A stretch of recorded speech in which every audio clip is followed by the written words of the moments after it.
মা, হ্যাঁ হ্যাঁ বল। Made with, made from, made of আর মেড আউট অফ এর মধ্যে কি ডিফারেন্স? আচ্ছা আমি কি করছি বলতো? স্যুপ খাচ্ছ? স্যুপ খাচ্ছি, তাই তো? ভেজিটেবল স্যুপ খাচ্ছি। এই স্যুপের উপকরণগুলো কি কি? ফ্রেশ ভেজিটেবলস, স্পাইসেস, তাই তো? আমি বলবো this soup is made with fresh vegetables and spices. তাহলে আমরা যখন কোনো খাবারের উপকরণের কথা বলবো আমরা বলবো মেড উইথ। এবার দেখ এই বক্সটা, সহজে দেখেই বোঝা যাচ্ছে এই বক্সটা কাঠের তৈরি, তাই তো? তাই আমি বলতে পারি this box is made of wood. যেমন বলতে পারি this ring is made of gold.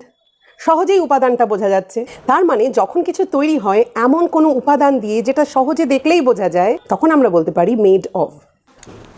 কাগজ কী দিয়ে তৈরি হয়? গাছ, মানে কাঠ, তাই তো? গাছের পাতা, এই সমস্ত দিয়ে কাগজ তৈরি হয়। কিন্তু এই ক্ষেত্রে দেখ উপাদানটা পুরোপুরি বদলে গেছে। এখন আর এটা দেখে কিন্তু কেউ বলবে না যে কাঠ দিয়ে তৈরি। তাই আমরা এই ক্ষেত্রে বলবো the paper is made from would. এবার দেখ এই ফুলগুলো কী দিয়ে বানানো হয়েছে জানিস? কাগজ দিয়ে। কি ক্রিয়েটিভ না?